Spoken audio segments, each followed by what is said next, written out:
और आप खबरों वाले स्टॉक्स की तरफ बढ़ते हैं और सबसे पहले रडार पर रखिए टाटा मोटर्स। अच्छा, हर्षदा और कंचन दोनों आपको स्क्रीन पे नजर आएंगे।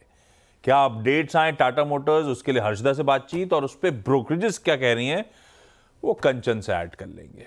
और इस बीच मानस, टाटा मोटर्स का चार्ट आप रेडी रखना, मैं आऊंगा आपके पास। Harshada, good morning. क्या अपडेट्स हैं टाटा मोटर्स को लेकर? Good morning Ashish. टाटा मोटर्स ने अपने सेकंड क्वार्टर का जीएलआर का परफॉर्मेंस का अपडेट शेयर किया है। उसके मद्देनजर रिटेल सेल्स में करीब 3% तक की गिरावट देखने को मिली। सिर्फ 1 लाख यूनिट ही ये कंपनी बेच पाई है। प्रोडक्शन भी इस बारी करीब 7% घटता हुआ दिखाई दिया है। 86,000 यूनिट्स ही प्रोड्यूस हुई है। अच्छा, इसके पीछे एक बड़ा कारण ये था कि एल्यूमिनियम सप्लाई में कुछ कमी आती दिखाई दे रही थी Q1 में, उसका एक इम्पैक्ट Q2 में परसिस्ट कर रहा है। लेकिन अगर आप देखें तो जेएलआर का मिक्स भी है वो घटता हुआ दिखाई दिया है। रेंज रोवर का शेयर, आरआर स्पोर्ट और डिफेंडर का जो शेयर है वो मार्जिनली डिक्लाइन हुआ है सेकंड क्वार्टर में। 1% का डिक्लाइन है, लेकिन थोड़ा सा डिक्लाइन देखने को मिला है। हालांकि कंपनी आश्वस्त ये करती है कि यहां से अब सेकंड हाफ में दरअसल वो प्रोडक्शन भी ऑनलाइन आता हुआ दिखाई देगा, क्योंकि वो एल्यूमिनियम सप्लाई में जो कमी थी वो वापस ऑन ट्रैक आती हुई दिखाई जरूर दे रही है। तो H2 को लेकर कंपनी लार्जली कॉन्फिडेंट है, लेकिन Q2 में क्लियरली दबाव देखने को मिला है दोनों प्रोडक्शन और सेल्स पर। अच्छा, मैं इसको बिग स्टॉक्स में लिखना चाह रहा था, लेकिन बहुत कन्फ्यूजन थी मुझे कि क्या इसको कलर दूँ, और वो कन्फ्यूजन आपको और क्लियर होगी अब कंचन के लिंक के साथ, क्योंकि ब्रोकरेजेस के लिंक आए हैं उनमें टारगेट्स देखिए, एक परफेक्ट बुल वर्सेस बेयर। कंचन, गुड मॉर्निंग। तो कौन सी 2 ब्रोकरेज रिपोर्ट्स पर फोकस करें? Good morning. तो एक ने तो अपना भरोसा और भी ज्यादा बढ़ा दिया है, लेकिन एट द सेम टाइम जो दूसरी ब्रोकरेज है वहां पे कहीं ना कहीं एक दबाव देखने को मिला है। सबसे पहले बात करते हैं जेपी मॉर्गन की टाटा मोटर्स पे। यहाँ पे ओवरवेट की रेटिंग दी गई है और जो कल की क्लोजिंग है वहां से हमें 30 से 35% का अपसाइड देखने को मिल सकता है। अब जेएलआर के जो कमजोर होलसेल की उम्मीद है वो कंपनी को कहीं ना कहीं पहले से थी, लेकिन जो प्रोडक्ट मिक्स है उसमें कहीं ना कहीं एक अच्छा खासा सुधार जरूर देखा जा रहा है। मैनेजमेंट ने बताया कि Q2 में जो प्रोडक्शन है उस पे जो डेंट हमें देखने को मिला था वो एल्यूमिनियम की सप्लाई में जो डिस्ट्रप्शन थी उसके चलते देखा गया था, लेकिन उनका मानना है कि सेकेंड हाफ में कहीं ना कहीं हमें स्टेबलाइज होता हुआ दिखाई देगा। Q2 में जो मार्जिन्स हैं वो कमजोर रहेंगे, लेकिन सेकेंड हाफ में वापस से यहाँ पे एक रिवाइवल आता हुआ दिखाई दे सकता है। अब नतीजों के दौरान जो मैनेजमेंट की तरफ से कमेंट्री आएगी वो काफी ज्यादा अहम होगी इसके लिहाज से। फिस्कल ईयर 25 के जो नंबर्स हैं वहां पे थोड़ा सा डाउनसाइड रिस्क देखा जा सकता है, लेकिन फिस्कल ईयर 25 के सेकेंड क्वार्टर में वापस से एक रिवाइवल की उम्मीद है। अब अगर जो जेएलआर है वो 10% एबिट के रास्ते पे चल पाता है तो स्टॉक के अंदर री रेटिंग हो सकता है और इसे BMW और मर्सिडीज के कंपैरिजन में नहीं बल्कि पोर्शा के कंपैरिजन में आगे लेके जाया जा सकता है। तो ये थी एक ओवरवेट की रेटिंग। अगर हम बात करें इस टाइम पे यूबीएस की टाटा मोटर्स पे, तो यहाँ पे बिकवाली की राय दी गई है और जो टारगेट प्राइस है वो है 825 रुपए का। इनका मानना है कि जो चाइना है अब वो ग्लोबल कार मेकर के लिए तेजी से बढ़ने वाला मार्केट नहीं है। प्रीमियम कार्स थोड़ी ज्यादा स्टेबल हो सकती है, लेकिन मार्केट शेयर में कमी की संभावनाएं जो है वो कॉन्टिन्यूसली बनी रहेगी। साथ ही साथ ग्लोबल कार मेकर्स को अपनी कैपेसिटी और प्रोडक्ट मिक्स को एडजस्ट करना पड़ेगा और लोकल प्लेयर के साथ मिलके यहाँ पे काम करना पड़ेगा। बिल्कुल। अच्छा, मैं क्विकली अपना एक एडिटर्स दे देता हूँ इसके ऊपर, उसके बाद आप मानस से ट्रेड लीजिएगा। टाटा मोटर्स को गैप डाउन पे मत बेचिएगा प्लीज़, क्योंकि जो मैं पढ़ रहा हूँ ना, ये वीक नंबर्स मार्केट पचा चुका है। स्टॉक देखिए आप, 1 महीने में 12% गिर चुका है। मार्केट भी गिरा है, लेकिन इसने पहले ही गिरना शुरू कर दिया था, ठीक है। तो गैप डाउन पर टाटा मोटर्स को आज मत बेचिए, आप फंस सकते हैं। और मेरा ये मानना है कि आज सेकेंड हाफ में शायद पॉसिबल है कि टाटा मोटर्स में रिकवरी आ जाए। जैसे ये ब्रोकरेज कर रहे हैं कि second half of the year में शायद सेल्स में रिकवरी आ जाए, शायद आज स्टॉक में भी सेकेंड हाफ में रिकवरी आ जाए, ये पॉसिबल है। गौरांग सर, ये जब आपने ट्रक लोड ऑफ आइडियाज दिए थे उसमें टाटा मोटर्स था या नहीं था? ऑटो क्षेत्र की सूचकांक में महेंद्र, टाटा मोटर्स और मारुति, और वो बिल्कुल शामिल था। और 1250 का लक्ष्यांक हम भी निर्धारित करके चल रहे हैं। देखिए, जैसे अभी अनुज भाई बता रहे थे, 800 के मेरे ख्याल से लक्ष्यांक कुछ 2 हफ्ते पहले किसी विदेशी गोरे ने निकाले थे। मेरा ये मानना है कि 900 के नीचे के तरफ के दायरे बहुत सीमित है टाटा मोटर में। और अगर आपके पास धैर्य है, समय सीमा की पाबंदी नहीं है और थोड़ा बहुत लंबी अवधि का नजरिया रखते हैं, तो 1250 तो मेरे ख्याल से ज्यादा मुश्किल नहीं होगा टाटा मोटर्स को पहुंचने के लिए। है गोरे तो आप भी हो, ये बात अलग है, अपने हो। मानस जी, चार्ट्स पे कैसा प्लेस टाटा मोटर्स? देखिए, पिछले करीब एक मंथ में 200 रुपए से ज्यादा स्टॉक करेक्ट हो चुका है। 200 डे मूविंग एवरेज के आसपास ट्रेड कर रहा है। अगर आप वीकली चार्ट पे देखेंगे तो मेरे ख्याल से वो 50 वीक मूविंग एवरेज के आसपास ट्रेड कर रहा है। तो जगह सही है जहां से रिवर्सल देखने को मिल सकता है, लेकिन कहीं पर भी अभी तक कोई साइन रिवर्सल का दिखा नहीं है, इसलिए केवल कंफर्मेशन में खरीदारी करेंगे। 960 रुपए के ऊपर निकले तभी यहाँ पर खरीदारी करने का ट्रेड लेना चाहिए, उससे पहले खरीदारी नहीं करनी चाहिए। ये भी ध्यान रखिए कि अगर ये एक बार 920 रुपए के नीचे गया तो यहाँ पर गिरावट बढ़ सकती है। 900 माफ करिएगा, 912 रुपए के नीचे गया तो गिरावट बढ़ सकती है और उस केस में 850 रुपए तक के भाव देखने को मिल सकते हैं। करंट लेवल्स पे नहीं, जब कंफर्मेशन 960 रुपए के ऊपर मिले तभी खरीदारी। ओके, इंतजार करिएगा। ये बात अलग है कि लंबी अवधि में यहां से ऊपर के लक्ष्यांक हैं, पर टेक्निकली जब तक 960 के ऊपर नहीं जा रहा है तब तक वीक है। तो 960 का थ्रेशोल्ड जब ब्रीच होगा तब अपन तेजी का मन बनाएंगे, और अगर मैं हुआ, मानस याद दिलाइएगा, अपन रिविजिट करेंगे 960 के आसपास इस काउंटर को। अगला क्वार्टर अपडेट्स के तौर पे बहुत सारे क्वार्टर अपडेट्स हैं, पर पहले अपन ने एक मैरिको देखा था जो डिसेंट था, डाबर कंफ्यूजिंग था, उसके अपने सरदर्द दिख रहे थे, तो कंफ्यूजन हो गया कि एफएमसीजी आएगा कैसा। लीजिए तीसरा गोदरेज कंज्यूमर आ गया है, वो शायद कुछ क्लैरिटी थ्रो अप करे। कैसे लग रहे हैं इसके अपडेट हर्षदा? आशीष, मुझे लग रहा है गोदरेज कंज्यूमर के नंबर्स थोड़ी सा कंफ्यूजन बढ़ाने वाले और बढ़ाने वाले। क्योंकि साहब चार्ट आप खोलो, आ रहा हूं। हाँ, क्योंकि यहाँ पर कंपनी ने स्पेसिफिकली कहा है कि जो मिड टीन एबिटा ग्रोथ का टारगेट था वो अचीव नहीं कर पाएंगे। अब उसकी वजह बेसिकली ये है कि दरअसल कई सारे कॉस्ट में इजाफा देखने को मिला है और वो मार्जिन्स को ड्रैग कर रहे हैं। कंपनी ने कोशिश की है कुछ प्राइस हाइक पास ऑन करने की, लेकिन वो पूरी तरह से नहीं हुआ है। तो लागत बढ़ रही है और महंगाई का भी दबाव हावी पड़ता हुआ दिखाई दे रहा है। पाम तेल के जो कॉस्ट है उनमें अच्छा खासा इजाफा देखने को मिला और ये हाई टीन्स में आ चुके हैं मार्च से लेकर अब तक, और वो मार्जिन्स को ड्रैग करने वाला है। और मैनेजमेंट कह रहा है कि उन्होंने डिसाइड किया है कि वो पूरी तरह से ये हायर कॉस्ट पास ऑन नहीं कर रहे हैं।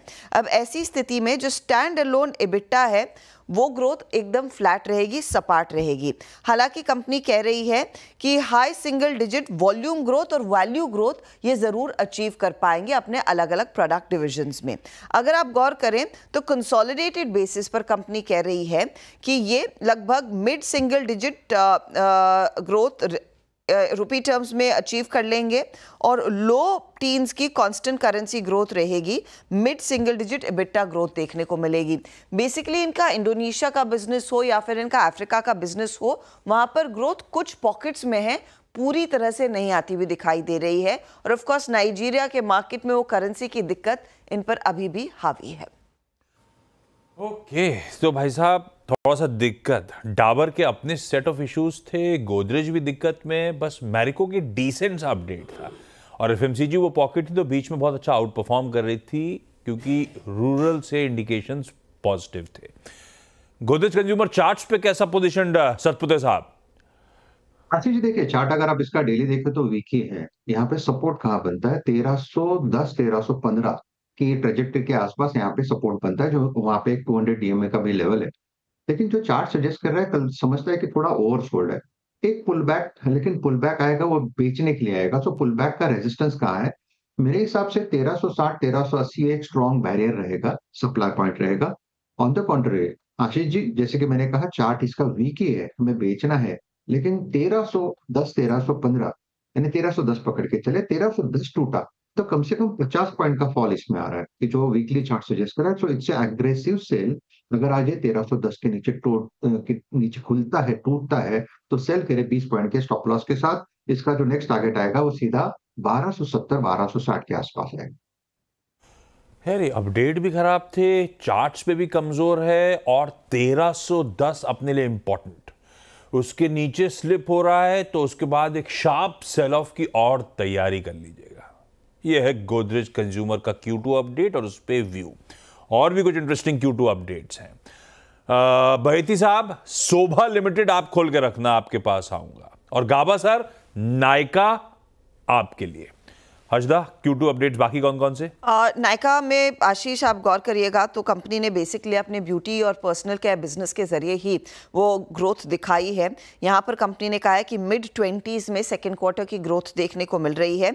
इनके कुछ मार्केटिंग स्पेंड्स भी बढ़े थे तो उसने भी फ्यूल किया है ब्यूटी सेगमेंट की ग्रोथ को लेकर। इनका जो फैशन सेगमेंट है वो एक ड्रैगर है, वो अब तक कॉन्ट्रीब्यूट नहीं कर पाया है। तो यहाँ पर वो कह रहे हैं कि फैशन की दरअसल ओवरऑल कंजम्पशन भी फीकी थी, इसीलिए वहां पर डिलीवरी नहीं आई है। लेकिन दूसरी छमाही के लिए, क्योंकि फेस्टिव सीजन है, शादियों का सीजन है, तो ये कंपनी आश्वस्त कर रही है कि वहां पर एक पिकअप देखने को मिल सकता है। उस लिहाज से आप स्टॉक को पढ़ेंगे जरूर। साथ ही साथ यहाँ पर 2 ब्रोकरेज रिपोर्ट्स है। सिटी सेल कॉल दे रहा है, टारगेट 165 का आ चुका है। नोमुरा न्यूट्रल कॉल लेकर चल रहा है।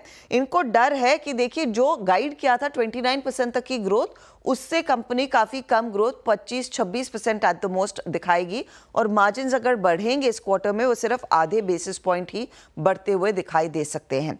अब आइए आप शोभा पर। तो शोभा के केस में सेल्स हुई हैं, लेकिन अगर आप पिछले क्वार्टर से कंपेयर करेंगे या फिर पिछले साल से कंपेयर करेंगे तो इतना ज़्यादा पिकअप नहीं है। 0.93 मिलियन स्क्वायर फीट की एरिया बिकी है, जो वैल्यू टर्म्स में अगर आप देखें 1180 करोड़ के आसपास आ रहा है आंकड़ा। ये क्वार्टर ऑन क्वार्टर 37% घटता हुआ दिखाई दिया है और ईयर ऑन ईयर 32% घट रहा है। एवरेज प्राइस रियलाइजेशन 12,664 रुपये प्रति स्क्वायर फुट है। हालांकि पिछले क्वार्टर में इन्होंने जो घर बेचे थे वो 15,941 स्क्वायर फुट पर बेचे थे, तो वहां पर एक श्रिंकेज देखने को जरूर मिली है। हालांकि कंपनी कहती है कि H1 में अगर आप पिछले H1 से कंपेयर करेंगे तो 32% का इजाफा जरूर देखने को मिला है। कंपनी ने यह भी मेंशन किया कि ओवरऑल फर्स्ट हाफ में टोटल सेल्स 3,052 करोड़ पर है, जहां पर पिछले साल ये 3,200 करोड़ के आसपास थी। हालांकि बैंगलोर से सबसे ज्यादा कंट्रीब्यूशन है, लेकिन केरला के मार्केट में भी पिकअप देखने को मिला है। मॉयल का एक बिजनेस अपडेट आया, ये Q2 अपडेट नहीं है, बिजनेस अपडेट आया है। सितंबर में प्रोडक्शन करीब 7% बढ़ता हुआ दिखाई दिया है। ये कंपनी की तरफ से जानकारी मिली है। ओके, शोभा लिमिटेड। बैती साहब, अपडेट तो थोड़ा फीका सा नजर आ रहा है, चार्ट्स कैसी? जी आशीष जी, चार्ट्स पे भी काफी कमजोरी दिख रही है और नॉट जस्ट शोभा में, पूरा का पूरा रियलिटी सेक्टर में ही वीकनेस दिख रहा है। कल मोस्टली DLF, गॉडरेज और ओबरॉय 2 से 3% तक गिरावट थी और हमें लग रहा है कि आज भी ये गिरावट कंटिन्यू रहेगी। सेक्टर टेलविंड भी बहुत स्ट्रॉन्ग, बहुत खराब बना हुआ है। तो शोभा में बिकवाली की सलाह है, सिंस कैश में, तो जिनके पास भी लॉन्ग है एग्जिट कर ले। हमें लग रहा है ये स्टॉक अब 1700 एंड 1680 तक का भी जोन दिखा सकता है, वहां पे शायद इसको जाके सपोर्ट मिले। तो जिनके पास लॉन्ग है एग्जिट करने की सलाह रहेगी इन लेवल्स पर। एग्जिट करिए भाई साहब, प्रेशर माउंट होगा। क्वार्टरली अपडेट भी फीके हैं। गाबा सर, FSN ई-कॉमर्स वेंचर्स यानी कि नायका, अपडेट्स ठीक दिख रहे होंगे, पर सिटी का सेल कॉल है 165 के टारगेट्स के साथ। इवन नोमुरा जो न्यूट्रल है वो भी कह रहा है इस भाव से ज्यादा दमखम है नहीं, 203 के लक्ष्य, और कल जाते जाते तेजी ऑलरेडी आई हुई है। क्या करना चाहिए स्टॉक पे? एक्चुअली नायका का जो चार्ट है 7 हफ्ते से गिरावट देख रहे हैं हम, और 7 हफ्ते में ये चौथा अटेम्प्ट है अपमूव का, लेकिन एवरी अटेम्प्ट फेल हो रहा है। तो लगता है हाँ, कल के लास्ट के 1 घंटे में लगता है एक अपमूव मिल सकता है, शायद ये कंटिन्यू हो, लेकिन 200 में स्ट्रॉन्ग रेजिस्टेंस है। मुझे लगता है वहां तक भी चला जाएगा तो फिर एक नीचे आएगा, क्योंकि इस चार्ट के स्ट्रक्चर में देखा जाए, यहाँ 400 देखा था, कभी 140 देखा, और जो अपमूव मिला है, इस अपमूव दिखाई दे रहा है कि ऊपर तो क्या है, लेकिन नीचे आने के लिए तो है, तो वीकनेस चार्ट में तो ऊपर जा सकता है, लेकिन नीचे आने के लिए ऊपर जाएगा लेकिन टिकेगा नहीं, आना नीचे ही है स्टॉक को, ये ध्यान रखिएगा। अपडेट अच्छे लग रहे होंगे देखने में। कंचन के पास एक और इंटरेस्टिंग रिपोर्ट है, वो है पावर यूटिलिटीज पर नोमुरा की। कंचन, क्या कह रहे हैं ये लोग, कुछ खरीदना है क्या? हाँ, यहाँ पे इन्होंने एक कवरेज को इनिशिएट किया है जहाँ पे 2 स्टॉक इनकी रडार पे है। सबसे पहला है टाटा पावर और साथ ही साथ JSW में भी इन्होंने अपनी खरीदारी की कॉल को इनिशिएट किया है। सबसे पहले बात कर लेते हैं टाटा पावर पे। खरीदारी की राय है और जो लक्ष्य दिया गया है वो दिया गया है 560 रुपए का। अब ये इनका कहना है कि जो टाटा पावर है उससे उम्मीदें जताई जा रही है कि फिस्कल ईयर 24 से लेकर 27 में जो इनका एबिटा है वो 16% के CAGR से बढ़ सकता है। साथ ही साथ अब जो इसकी बढ़त है उसके पीछे का जो मेजर रीजन है वो है है रिन्यूएबल एनर्जी कैपेसिटी का 2 गुना होना और साथ ही साथ जो सोलर ईपीसी के इनको ऑर्डर मिले थे उनकी साथ बहुत ही फास्ट डिलीवरी होना। तो ये थी राय टाटा पावर पे। अगर हम बात करें JSW एनर्जी की तो वहां पे जो लक्ष्य है उसको कर दिया है 885 रुपए प्रति शेयर का। यहाँ पे फिस्कल ईयर 24 से लेकर 27 में हमें जो एबिटा है उसमें 38% का एक अपसाइड देखने को मिल सकता है। साथ में अब ये जो एबिटा है उसमें जो हाइक है वो बेसिकली ऑपरेशनल कैपेसिटी के 2 गुना से ज्यादा होने के चलते देखा जा सकता है। और साथ में पूरी एनर्जी वैल्यू चेन में जो सिग्निफिकेंट अपॉर्चुनिटीज है आगे चल के और भी ज्यादा हमें देखने को मिल सकती है। और उम्मीद है कि आगे चल के भारत में जो एनर्जी डिमांड है वहां पे भी एक इजाफा आता हुआ दिखाई दे सकता है, यानी कि ये 7% के रेट से बढ़ सकती है जो कि पहले 5% के रेट से बढ़ रही थी। और इसका जो फायदा है वो डायरेक्टली डेटा सेंटर और ईवी स्पेस को देखने को मिल सकता है। ओके, तो टाटा पावर 560 के टारगेट्स के साथ और JSW एनर्जी 885 के लक्ष्य के साथ खरीदने के मौके, ऐसा नोमुरा मानता है। हर्षदा, बाकी की स्टॉक से न्यूज। आशीष, BEL रेडार पर रहेगा। कंपनी ने अपडेट शेयर किया है कि सितंबर 11 से अब तक करीब 500 करोड़ के ऑर्डर्स इनके हाथ लगते हुए दिखाई दिए हैं। ऑर्डर बुक उस लिहाज से 7,690 करोड़ पर आ चुकी है FY25 के लिए। अब जो ऑर्डर्स आए हैं उनमें कुछ AMC ऑर्डर्स है, कुछ शेल्टर्स इनको बनाने, गन सिस्टम, स्पेयर, रेडार के लिए और कम्युनिकेशन सिस्टम के ऑर्डर्स हैं। हिताची एनर्जी ने मेंशन किया कि 2,000 करोड़ तक का वो इन्वेस्टमेंट करते हुए दिखाई देंगे। अपनी कैपेसिटी, अपने पोर्टफोलियो को एक्सपैंड करना चाहते हैं। उस लिहाज से रेल नेटवर्क में बड़े पैमाने पर जो कंपनी काम करती है वहां पर इन्वेस्टमेंट आता हुआ दिखाई देगा और लार्जली इनकी भारत की जो प्रोडक्शन फैसिलिटीज है वहां पर कैपेक्स बढ़ता हुआ दिखाई देगा। साथ ही साथ ओला इलेक्ट्रिक ये भी रेडार पर रहेगा। हम सब वो ट्विटर पर बहस पढ़ चुके हैं डिटेल में कुणाल कामरा और भावेश अग्रवाल की, लेकिन अब जो नया अपडेट है, सेंट्रल कंज्यूमर प्रोटेक्शन अथॉरिटी ने दरअसल कंपनी को एक शोकॉज नोटिस भेजा है। कंपनी के खिलाफ कंज्यूमर्स की करीब 10,000 से ज्यादा कंप्लेंट्स आई हैं, तो उस पर एक शोकॉज नोटिस है। 15 दिनों में कंपनी को जवाब देना है और ऑफ कोर्स वो तमाम कंज्यूमर कंप्लेंट्स पर फौरी तौर पर काम करना है। ठीक बात है, CEOs को रिस्ट्रिक्ट करना चाहिए थोड़ा सोशल मीडिया का यूज। मैं बिल्कुल सही बात कही है आपने। एरोगेंस जो है ना वो नहीं होनी चाहिए। मतलब देखिए, ठीक है, मैं बहुत लोगों का ये व्यू है कि हम लोग अपने एंटरप्रेन्योर्स को क्यों नहीं बढ़ावा देते हैं। अरे ठीक है, वो अलग चीज़ है, लेकिन ये देखिए, एलॉन मस्क बनने के बाद उन्होंने उस तरीके के ट्वीट्स करने शुरू किए। ठीक है, पहले वहाँ पहुँच जाइए, उसके बाद करिए।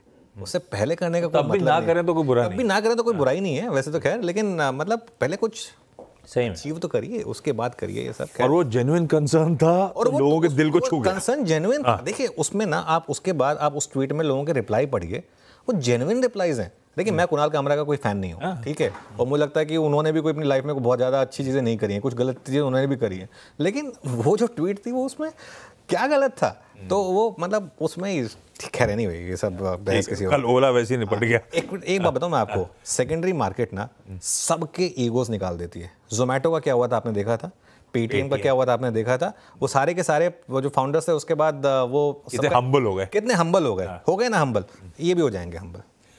चलिए, ये सारे स्टॉक्स रखिएगा रडार पे। क्विकली छोटा सा ब्रेक के उस पार आज का ट्यूसडे का पहला सौदा।